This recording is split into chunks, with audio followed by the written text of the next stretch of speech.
Hello aspirants, welcome back to our channel general studies with Anoop K Verma. आपकी screen पर ये question paper आपको दिख रहा है। ये पेपर है आपका उड़ीसा का, that is belong from the Orissa judicial services. Orissa judicial services का प्रीलिम्स का एग्ज़ाम आपका कंडक्ट हुआ था। ये एग्ज़ाम आपका कंडक्ट हुआ है 21 ऑफ मई को। 21 ऑफ मई 2023 को ये एग्ज़ाम कंडक्ट किया गया है। और इस पेपर के अंदर जो 100 क्वेश्चंस मुझे देखने को मिले हैं, कुछ आपके जीएस के क्वेश्चंस हैं, कुछ लॉ रिलेटेड क्वेश्चंस हैं, बट मैं कोशिश करूँगा कि मैं सारे क्वेश्चंस के आंसर्स आपको साथ यहाँ पर डिस्कस कर सकूँ। जब मैं ये वीडियो बना रहा हूँ तो थोड़ा सा टाइम डिले हो गया है, एग्ज़ाम हुए 3-4 दिन हो चुके हैं, but still I am making this video because कि आपके किसी और स्टेट में जब कोई एग्ज़ाम आप दे रहे हैं उड़ीसा के अलावा, जैसे अभी अपकमिंग मंथ में कभी हो एग्ज़ाम, तो उसके लिए बेनिफिशियली आपको एक पेपर मिल जाएगा कि किस टाइप के क्वेश्चंस पूछे गए हैं और उनके क्या क्या आंसर्स रहे हैं, या भविष्य में जब आप अगले साल कोई पेपर देंगे उड़ीसा का ही अगर जो हम बात करें तो you will get the idea of related with the questions. ठीक है, तो इस वजह से मैं ये पेपर को सॉल्व कर रहा हूँ। ठीक है, तो चलिए बढ़ते हैं अपने पहले क्वेश्चन के साथ में। सॉरी, तो यहाँ पर आप देख सकते हैं फर्स्ट क्वेश्चन है, section 12 of Hindu succession act 1956 deal with the, this will deal with the, एक सेकेंड, इसको पेन को थोड़ा सा माइन्यूट कर लेते हैं। ओके, ठीक है, it deals with the order of succession among the agnates and cognates. Option number A यहाँ पर क्या होगा, क्वेश्चन का करेक्ट आंसर होगा। ठीक है, देन हम बढ़ते हैं क्वेश्चन नंबर 2 की तरफ। हम सीक्वेंस में चलेंगे। यहाँ पर क्वेश्चन नंबर 2 में पूछा गया है, section 25 of Hindu succession act 1956 deals with, it deals with the murderer disqualification. Option number 25 का, सॉरी, क्वेश्चन नंबर 2 का करेक्ट आंसर होगा option number B. Question number 3, will means deposition of property which takes effect। So यहाँ एक second, question number 3 के बारे में यहाँ बात करें तो क्वेश्चन नंबर 3 का यहाँ पर जो करेक्ट आंसर होगा that will be the option number 2, after the death of testators. Option number B is the correct answer. A will is liable to be revoked or altered by the making of it। Option number A यहाँ पर क्या हो जाएगा, question का correct answer होगा question number 4। फिर हम बात करते हैं आगे क्वेश्चन नंबर 5 की तरफ बढ़ते हैं। क्वेश्चन नंबर 5 आपका कहाँ है, ये रहा। ओके, क्वेश्चन नंबर 5 की बात करें तो इसमें पूछा गया है, who can apply for revocation of succession certificate. तो इसके लिए कौन अप्लाई कर सकता है, इंटरेस्टेड पर्सन अप्लाई कर सकता है। ऑप्शन नंबर ए यहाँ पर क्या हो जाएगा, करेक्ट आंसर हो जाएगा। Appeal shall lie in dash against the order of district जज under the Indian Succession Act 1925। जब डिस्ट्रिक्ट जज का जजमेंट आए तो उसका खिलाफ आप कहाँ पर जा सकते हैं, हाई कोर्ट में जा सकते हैं। यहाँ पर ऑप्शन नंबर जो बी है 6th क्वेश्चन का करेक्ट आंसर है। ठीक है, नेक्स्ट क्वेश्चन पे बढ़ते हैं, क्वेश्चन नंबर 7। सो इसमें स्पेसिफिक रिलीफ एक्ट 1963 के बारे में पूछा गया है। तो इसका जो रिलीफ एक्ट एक्सटेंड्स टू, कहाँ तक एक्सटेंड करता है, ये एक्सटेंड करता है whole part of the country, मतलब पूरे देश में ये इम्प्लीमेंट होता है, लागू रहता है। ठीक है, ऑप्शन नंबर बी यहाँ पर क्या होगा, इस क्वेश्चन का करेक्ट आंसर होगा। क्वेश्चन नंबर 8 पर आते हैं। तो क्वेश्चन नंबर 8 में पूछा गया है, specific relief can be granted only for the purpose of, this can be only for the purpose of enforcing individual civil rights and not for more purpose of enforcing a penal law. Option number A यहाँ पर क्या हो जाएगा, 8th question का correct answer होगा। Then हम बढ़ते हैं क्वेश्चन नंबर 9 की तरफ। सो क्वेश्चन नंबर 9 है आपका related with the when an education can, थोड़ा छोटा कर लेते हैं आई थिंक। ओके, नहीं बड़ा ही ठीक है क्योंकि छोटे में कुछ ज़्यादा ही छोटा हो जा रहा है। चलिए ठीक है, कोई बात नहीं, देखते हैं। यहाँ पर आपसे पूछा गया है, when an injection can not be granted. So कभी ग्रांट नहीं हो सकता। देखिए ये इसमें, to restrain any person from instituting and prosecuting any proceeding in criminal matters, ये आपका पॉइंट करेक्ट है। नहीं, कैन नॉट मतलब इस कंडीशन में ग्रांट नहीं हो सकता है ना, तो ये तो आपका ऑप्शन में आएगा, ये गलत होगा। To prevent the breach of the contract the performance of which would not specifically enforced, तो ये भी आपका नहीं होगा यहाँ पर। दैट मीन्स 2 गलत आ रहे हैं, तो ऑप्शन यहाँ पर आपका बन जाएगा option number D, all of the above. Then हम बात करते हैं क्वेश्चन नंबर 10 की। तो क्वेश्चन नंबर 10 में पूछा है how to preventive relief is granted under the section specific relief act 1963। इसके तहत जो है प्रिवेंटिव रिलीफ जो है वो कोर्ट के द्वारा रिलीफ की जाएगी किस तरीके से, ठीक है। तो यहाँ पर हम बात करें तो पहला तो नहीं है, बाकी ऑप्शंस को देखते हैं जरा ऊपर की तरफ थोड़ा सा मूव करते हुए। So okay, at description of the power of, okay, तो यहाँ पर जो 10th क्वेश्चन है, 10th क्वेश्चन का करेक्ट आंसर हो जाएगा बोथ ए एंड बी, दोनों ऑप्शंस यहाँ पर रहेंगे, ठीक है। क्वेश्चन नंबर 11 पर आते हैं। तो क्वेश्चन नंबर 11 में पूछा गया है the specific performance of a contract shall be enforced by the court subjected to the provision contains under the section 11(2) and section 14 and 16 of the Specific Relief Act 1963। Option C यहाँ पर क्या हो जाएगा, question number 11 का correct answer होगा। Then हम बात करते हैं क्वेश्चन नंबर 12 की। सो ओके, इन क्वेश्चन नंबर 12 में हम बात करें तो यहाँ पर आपसे पूछा है any person interested in a contract may sue to have it reclined, and such a rescission may be adjourned by the court, in which case.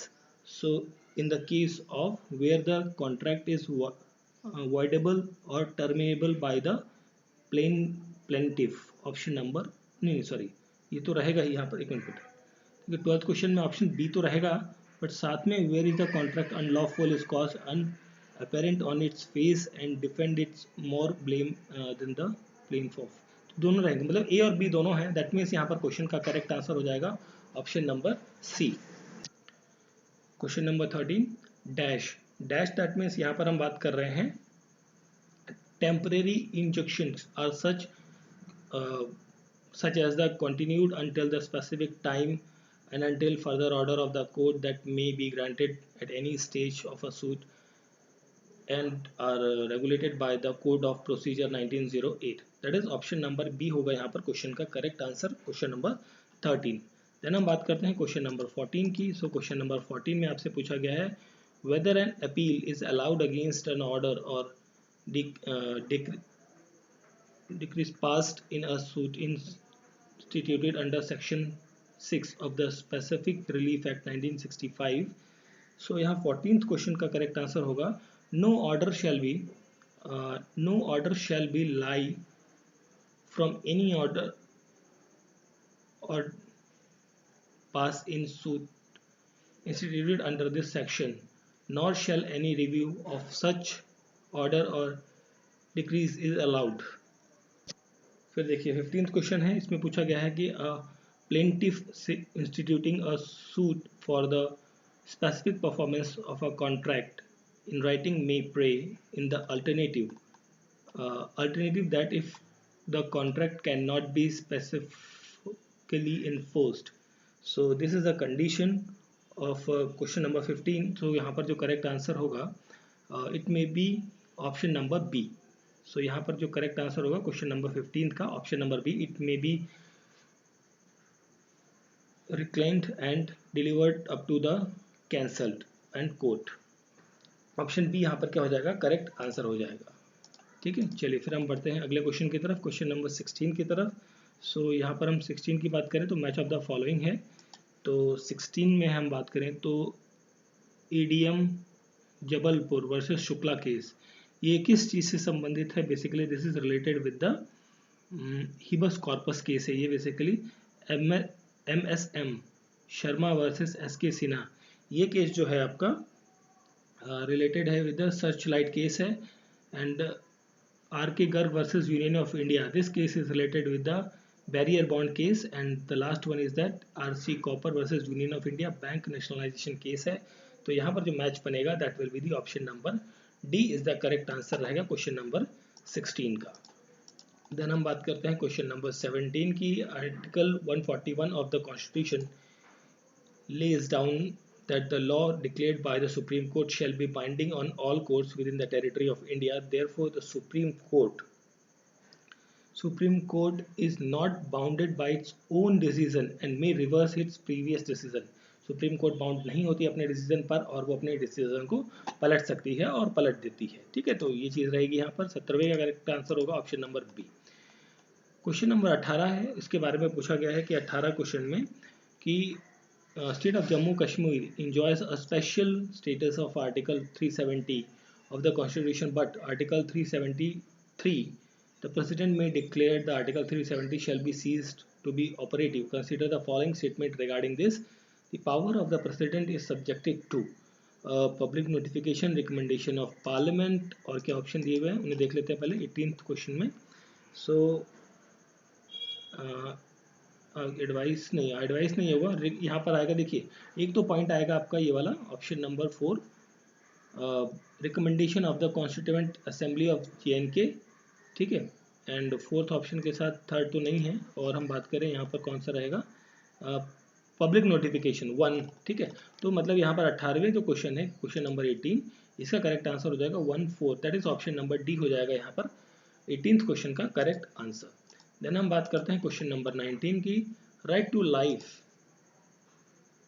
इनिमेट्स from, this is emanates from the article 21 and includes the right of time. Option number A यहाँ पर correct answer हो जाएगा. Question number 20, that no person accused of an offense shall be compelled to be witness against himself in an, ये किस चीज़ के अंदर लिखी गई है, ये चीज़ कही गई है अंडर द फंडामेंटल राइट्स के अंदर, ठीक है. ऑप्शन नंबर सी यहाँ पर क्या हो जाएगा, 20th क्वेश्चन का करेक्ट आंसर होगा. देन हम बात करते हैं आगे क्वेश्चन नंबर 21 की. Bijoe Emmanuel and state of Kerala case जो है, इस केस को किस नाम से जाना जाता है. This case is related with the national anthem case. Option number A यहाँ पर क्या होगा, करेक्ट आंसर हो जाएगा. क्वेश्चन नंबर 22 के बारे में बात करें तो यहाँ पर आपसे पूछा गया है, the law declared by the supreme court of India is a binding to all the courts within the territory, but supreme court is not bounded by its own decision and was declared by the supreme court itself in. ये किस case में ऐसी घटना देखने को मिलती है, ये देखने को मिलती है Bengal immunity cooperative limited versus state of Bihar के अंदर. ऑप्शन नंबर सी यहाँ पर क्या रहेगा, करेक्ट आंसर रहेगा क्वेश्चन नंबर 23 का, ठीक है. देन हम बात करते हैं अगले क्वेश्चन नंबर 22 का करेक्ट आंसर ऑप्शन सी होगा. 23 पे आते हैं. इसमें आपसे पूछा गया है, इन which case held taking the specimen fingerprint and handwriting from the accused is not hit by Article 20 of 3 as being a witness against himself. That is, ये केस था आपका state of SP and CBI versus Andhra Pradesh versus Krishna Mohan case. Option number A यहाँ पर क्या होगा, 23 का correct answer होगा, ठीक है. चलिए फिर हम बढ़ते हैं आगे क्वेश्चन नंबर 24 की तरफ. सो क्वेश्चन नंबर 24 में आपसे पूछा गया है, the directive principle of state policy are fundamental for the governance of the state. Option number D होगा यहाँ पर करेक्ट आंसर क्वेश्चन नंबर 24 का, ठीक है. चलिए फिर हम बढ़ते हैं अगले क्वेश्चन की तरफ. क्वेश्चन नंबर 25 है, consider the following state judgment delivered by the supreme court in India. आपको जजमेंट्स हैं, ये बतानी, कई सारी जजमेंट दे रखी है 3, और इनको आपको क्रोनोलॉजी पे लगाना है. तो यहाँ पर देखिए सबसे पहले हम बात करें, this is the question number 25. सो एक सेकेंड, इसको थोड़ा नीचे कर लेते हैं. तो देखिए यहाँ पर हम बात करें तो बेरी बेरी केस आपका सबसे पहले होता है यहाँ पर. इसके बाद नंबर आता है बेरी बेरी के बाद केशवानंद 73 के अराउंड होता है. दिस इज सेकंड एंड एक्सेलवियर, और ये आपका लास्ट में आता है थर्ड में, ठीक है. तो 213 ऑप्शन नंबर डी हो जाएगा यहाँ पर क्वेश्चन का करेक्ट आंसर, ठीक है. चलिए फिर हम बढ़ते हैं अगले क्वेश्चन की तरफ. So that is the 26 number question. In which of the following cases the Supreme Court held that FIR for not substantive evidence and could only be used to corroborate its maker? So 26 का यहाँ पर जो correct answer होगा वो होगा in case of Magesh versus state of Karnataka. Option number B होगा यहाँ पर करेक्ट आंसर, ठीक है. देन हम बात करते हैं क्वेश्चन नंबर 27 की. तो क्वेश्चन नंबर 27 में आपसे पूछा गया है, under which of the following section of Indian Evidence Act the evidence of the dumb witness is taken under consideration? So वो सेक्शन होता है आपका सेक्शन 119 के तहत. ऑप्शन नंबर डी होगा यहाँ पर correct answer question number 26 number question. 28 number question पे आते हैं. A court cannot compel the parties to undergo blood test to establish the legitimacy of the child because it would amount the declaring the mother as unchaste and child as a legitimate. This view was laid down in which of the following case? ये किस case के अंतर्गत होती है चीज? So this will happen in पवन कुमार, नहीं इस case में नहीं था। और कौन से ऑप्शन है? 28 नंबर क्वेश्चन है हमारा। So 28 का यहाँ पर जो करेक्ट आंसर होगा वो होगा Ningamma and चिकला। Option number C यहाँ पर क्या हो जाएगा? करेक्ट आंसर हो जाएगा। क्वेश्चन नंबर 29 के बारे में बात करते हैं। तो इसमें आपसे पूछा गया है the facts not otherwise relevant are relevant if they are inconsistent with any fact in issue of relevant facts. Which of the following section of the Indian Evidence Act contains the aforesaid principle of laws? So यहाँ पर जो correct answer होगा that is section 11। Option number C यहाँ पर क्या हो जाएगा? Correct answer होगा क्वेश्चन नंबर 29 का। क्वेश्चन नंबर 30 पे आते हैं। The mode of proof of a custom is obtained in, so this is obtained in the section 32 के अंदर भी आता है, 32 4 एंड 7 दोनों में आता है, 48 के अंदर भी आता है। तो मतलब यहाँ पर क्वेश्चन का करेक्ट आंसर हो जाएगा option number D, all of these. Option number D, question number 30। Then हम बात करते हैं क्वेश्चन नंबर 31 की। सो इसमें आपसे पूछा गया है हियर से evidence becomes relevant. So this is relevant in all the categories mention, जितनी भी कैटेगरीज हैं उन सभी के अंदर मेंशन किया जाएगा इस एविडेंस को। ठीक है, नेक्स्ट 34 नंबर क्वेश्चन भी हम देख लेते हैं, सामने ही है हमारे, पूरा क्लियर विजन हो रहा है यहाँ पर। तो मैक्सिम उमनला त्रिसु मुतुर राइट्स। ठीक है, इसका मतलब क्या होता है बेसिकली? एक्चुअली थोड़ा सा प्रोनाउंसिएशन में हो सकता है मेरे से गलत हो गया, सॉरी फॉर दैट। सो इसका जो मीनिंग होता है ये होता है all facts are presumed to be rightly only, rightly done. Option number A यहाँ पर क्या हो जाएगा? 34 नंबर क्वेश्चन का करेक्ट आंसर हो जाएगा। देन हम बात करते हैं आगे 35 नंबर क्वेश्चन को। तो यहाँ पर आपसे पूछा है the right to private defence is available with respect to, so with respect to the harm of body, movable property, immovable property, मतलब all of these यहाँ पर रहेगा correct answer. Question number 32 under Indian evidence act 1872 a copy compared with the copy of a alter made by the copy machine is this comes under the secondary evidence। secondary evidence option number C यहाँ पर क्या होगा? आपका correct answer होगा। ठीक है, फिर हम बात करते हैं नेक्स्ट क्वेश्चन की। In which provision of IPC the definition of valuable security is explained. So this is explains under the section 30। Option number B यहाँ पर क्या होगा? क्वेश्चन नंबर 36 का करेक्ट आंसर हो जाएगा। देन हम बात करते हैं क्वेश्चन नंबर 33 की। So under which of the following section of the Indian evidence act 1872 the previous conviction of a person is relevant. So this is relevant with the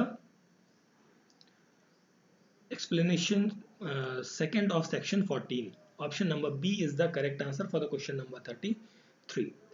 For the application of section 149 of IPC, so a person should be a member of unlawful assembly. Option number B होगा यहाँ पर correct answer question number 37 का। Then हम बात करते हैं 37 के बाद है 38 नंबर क्वेश्चन। सो इसमें पूछा गया है कि X a doctor informs his patient Y then he is a cancer which is in the last stage. X required Y to arrange his family affairs as he cannot survive more than a couple of a week. Y dies because of shock of hearing this. X is, so ये क्या चीज़ है basically? This is related with the, this is question number 38. This is related with the vity of a culpable homicide, not the amounting of murder, as he knew that such a disclosure is likely to cause a death. Option number D यहाँ पर क्या हो जाएगा? Correct answer हो जाएगा। ठीक है, then हम यहाँ पर एक थोड़ा सा एक और क्वेश्चन है हमारा ऊपर में, उसको भी देख लेते हैं। दिस क्वेश्चन इज ओके, पूरा नहीं दिख रहा है यहाँ पर, मैं आपको यहाँ पर आंसर ही बता देता हूँ। 39 नंबर क्वेश्चन का, एक मिनट, 38 का मैंने सॉरी 38 का मैं आपको गलत बता दी। 38 का आंसर होगा यहाँ पर, एक्चुअली सॉरी फॉर द थोड़ी गड़बड़ हो गई। 38 का जो पूछा गया है ना, ये उसका आंसर होगा option number B, not guilty since communication was made in a good faith for benefit of Y. ठीक है, ऑप्शन बी होगा यहाँ पर करेक्ट आंसर। मैं गलती से उसे ऑप्शन डी बता गया था आपको, ठीक है। और ऑप्शन डी होगा 39 नंबर क्वेश्चन का करेक्ट आंसर, ठीक है। 39 नंबर क्वेश्चन है ये, ऑप्शन डी होगा इसका करेक्ट आंसर। क्वेश्चन नंबर 40 पर आते हैं। तो क्वेश्चन नंबर 40 में आपसे पूछा है which one of the following is associated with the common intention. Common intention के साथ संबंधित है कौन सी चीज, that is premeditated concert. Option B यहाँ पर क्या होगा, करेक्ट आंसर होगा। 41 के बारे में बात करते हैं। X and Y agree to commit theft in जेड्स house but no theft is actually committed. They are guilty of. They are guilty of for what? They are guilty of criminal conspiracy रहेगा मेरे ख्याल से यहाँ पर correct answer 41 का B option, ठीक है। षड्यंत्र रचने की कोशिश करिए, किया नहीं मगर कोशिश तो करिए, है ना। The distinction between the section 229 and the section 300 was first elaborated discussed in case of, this can be discussed in the Rig versus Govinda case। Option D यहाँ पर क्या होगा, करेक्ट आंसर होगा। क्वेश्चन नंबर 43 के बारे में बात करें तो 43 में आपसे पूछा गया है which section of IPC provides for an attempt to dacoity, okay. So 43 का यहाँ पर जो करेक्ट आंसर होगा सेक्शन 394 होना चाहिए, option number B correct answer, ठीक है।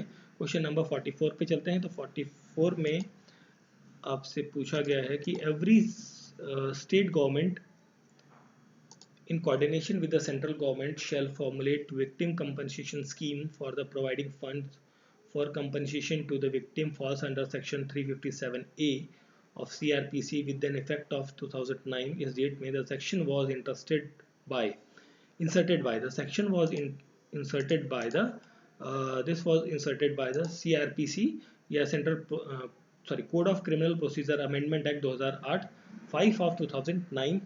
ऑप्शन ए यहाँ पर 44th का करेक्ट आंसर हो जाएगा, ठीक है। 44th का करेक्ट आंसर होगा option number A. Then we are talking for the question number 45। A person seeking suspension of conviction should be specifically drawn the attention of the appellate court to the subsequence that may arises if the conviction is not stayed as held by the Supreme Court in the, this will come in the Navjot Singh Sidhu versus Punjab केस। Option number C यहाँ पर क्या रहेगा, correct answer रहेगा question number 45 का। Then हम बात करते हैं क्वेश्चन नंबर 45 के बाद है 46 number question. when there is a dispute between the courts related to the exercise of jurisdiction in a criminal matter and the seat court are under subordinate of different high courts, the matter shall be decided under section 186 of CRPC by the, ये decide किया जाएगा किसके द्वारा, ये decide किया जाएगा high court within the whole local limits of appellate jurisdiction and the proceeding first the commenced. Option number D हो जाएगा 46 का यहाँ पर करेक्ट आंसर। देन हम बात करते हैं क्वेश्चन नंबर 47 की। तो 47 नंबर क्वेश्चन में आपसे पूछा गया है warrant case has been defined under section 2x of CRPC as the case relating to the offence punishable with the death and the imprisonment of life and imprisonment for the term of cannot be exceeded, it can be exceeded up to 2 years, exceeding 2 years। Option number B होगा यहाँ पर correct answer question number 47 का। फिर हम बात करते हैं 48 number question की। An arrested person has a right to consult a legal practitioner for his choice. The consultation of the lawyer with the lawyer is comes under the may not be presence of police officer, okay। एक तो ये होगा और दूसरा होगा may be in presence of police officer but not writing his hearing, okay. तो देखिए यहाँ पर जो करेक्ट आंसर होगा वो होगा एक तो आपका ऑप्शन नंबर ए आएगा 48 का, ठीक है, और दूसरा आएगा आपका ऑप्शन नंबर बी। तो मतलब बेसिकली हम यहाँ पर बात करेंगे तो क्वेश्चन का करेक्ट आंसर हो जाएगा ऑप्शन नंबर डी, ठीक है। Both A and B are the correct answers points basically. Question number 49 की बात करते हैं। In case of consecutive sentence on conviction of several offence at one trial by the metropolitan magistrate, the agreement punishment जो है वो आती है shall not be exceed twice the amount of punishment which the magistrate is competent to the inflict for a single offence option number A यहाँ पर क्या हो जाएगा, 49 नंबर क्वेश्चन का करेक्ट आंसर हो जाएगा। ठीक है, देन हम बात करते हैं क्वेश्चन नंबर 50 की। सो 50 नंबर क्वेश्चन में पूछा गया है the period of limitation of filing claims and objection to the attachment of any property attached under section 83 of CRPC by any person other than the proclaimed person as provided under section 84 of CRPC, this will come under the 6 month of within the 6 month of the attachment। ठीक है, तो इस particular part के अंदर हम इतने questions करेंगे, 50 questions. Rest 50 questions को हम सेकंड पार्ट के अंदर कवर करेंगे। Thank you for watching.